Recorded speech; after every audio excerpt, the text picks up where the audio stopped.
Hello everyone, welcome sa ating YouTube channel, and for today we will be visiting this very historical landmark in Sagada, and ito nga yung Church of Saint Mary the Virgin, and accordingly it was constructed in 1904, and it's actually considered as one of the oldest church in Cordillera, and yung location niya is actually nasa mismong sentro lang ng Sagada, and since nga yung transient house natin is nasa sentro din ng Sagada, talagang walking distance lang siya. So parang about 2 to 3 minutes lang na lakaran from the transient house or from the tourist center, and you can actually visit inside and wala namang entrance fee.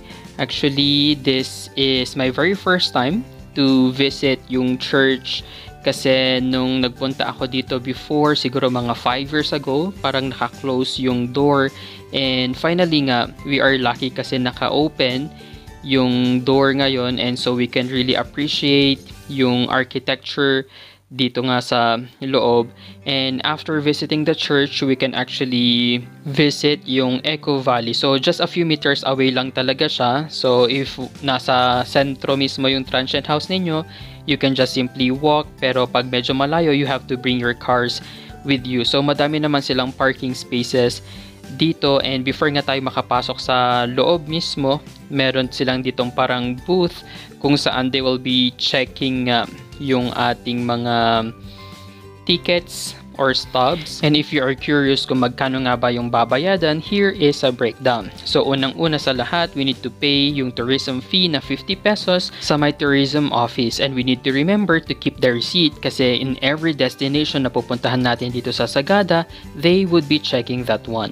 Yung entrance fee pala dito sa may Eco Valley is only 10 pesos, and yung tour guide is mandatory. Dati hindi, pero this time kailangan nyo na talagang kumuha ng tour guide.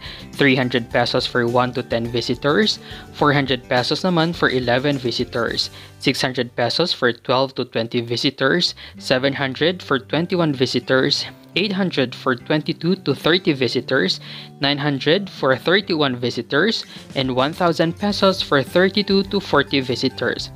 30 pesos per head naman for 41 people and above. And since masyadong madaming turista ang pumunta nung time na nag-visit kami and kukunti na lang ang tour guide, pinagsama na yung group namin and ibang turista. On our way to the Hanging Coffins, madadaanan nga natin itong Calvary Hill Cemetery. So itong cemetery na to is really part of the tour, and if you are wondering kung ano ang meron dito sa cemetery na to, this is actually a very famous tourist attraction, especially during All Souls Day, kasi dito they do practice yung tinatawag nilang panag-apoy, or it's a kankanai word which means to light a fire, and itong buong cemetery na to would eventually turn into a mountain of fire. If you have more questions, you can always ask yung ating mga tour guides kasi they would eventually and happily explain kung ano nga ba talaga yung traditions nila dito. Saan po natin is two kinds of cemetery. So, yung first po is the modern cemetery. Okay, so kung makikita po natin dito sa modern cemetery, sa tabi ng mga punto, is may mga uling po. Yan po kasi dito po sa Sagada on November 1. Instead of using candles, gumagamit kami ng pitchwood, or yung tinatawag namin dito na salong. Okay, so yun yung ginagamit namin dito kasi noon dito sa Sagada is wala pang kandila. So sumisindi sila gumagawa sila ng bonfire. Until using pitchwood became a tradition. And then mas prefer pa din namin to kasi dito po sa Sagada, mostly on November 1 is mahangin po siya at kumamon.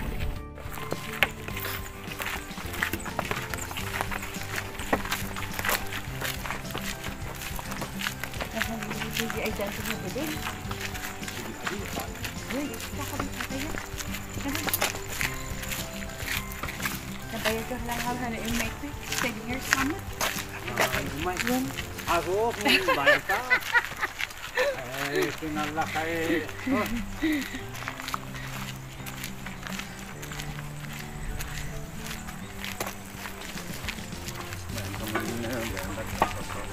Uy, patrain.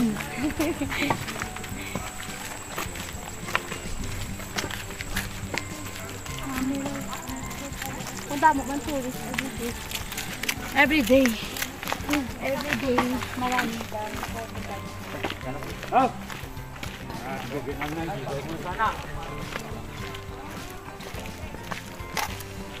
Dito na yung ano rin ate, yung hanging Ano? coffins. Oo, may makikita ka rin ng hanging presyo sa office. Ang mga kakain dito.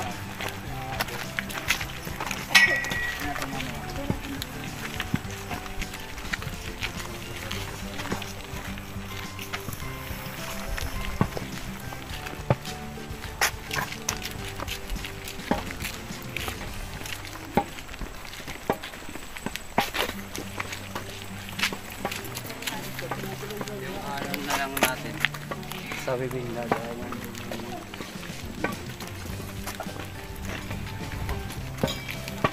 Nginto ka muna dyan sa gilid.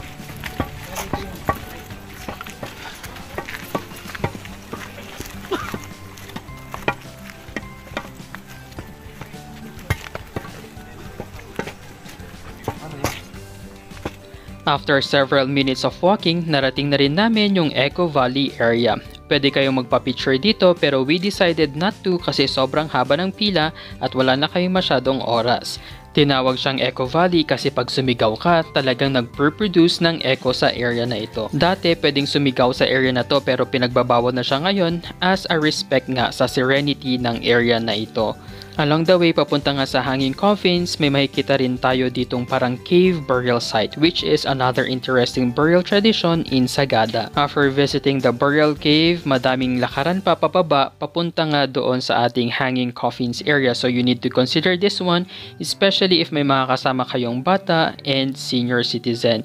So this area naman, pwede kayong mag-natural wall climbing or rock climbing. So yung rate nila dito is nasa 500 pesos and that's already unli. So kumbaga, magsawa kang mag-akyat baba ng wall na yan if you want for 500 pesos. Kapag nalampasan natin yung wall climbing area, sobrang lapit nyo na sa hanging coffins. Aakyat lang tayo ng konti and after this, bubungad na sa atin yung hanging coffins of Sagada.